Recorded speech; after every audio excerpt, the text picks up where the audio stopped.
dragi pratitelji putopisa, podanici, svi koji se tako osjećate, dođite na bal Terezijana u Bjelovar. Willkommen! Pozivam sve ljude da dođete na Terezijanu. To je 12 dana spektakla, ludila, kad Bjelovar stvarno postaje New York. Kad ono stvarno postaje jedan ogroman festival, cijeli grad živi za Terezijanu i mislim da će vam biti jako lijepo. Ima izvođača i za velike i za male, gastronomija, ulični performansi, festival svjetla. Znači stvarno dođite i mislim da nećete biti razočarani.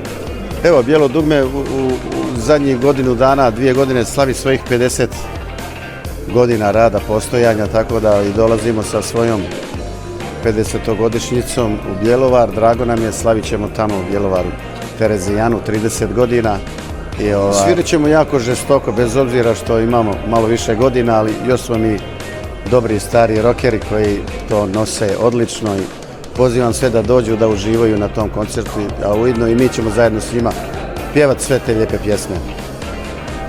Hvala vam i čestitam. Jako impozantan program, puno izvođača, gastronomije, ja ne znam šta sve nema. Meni je došlo sad da krenem za Bjelovar, ali treba dočekati to otvaranje, pa zatvaranje. Mi smo negdje pred krajem znači, svih tih dana, ali razmišljam doći ranije, zato što stvarno je lijepo predstavljen program, a i ova klopica me primamila, tako da vidimo se na Terezijani, jubilarnoj, jako sam sretan i uzbuđen.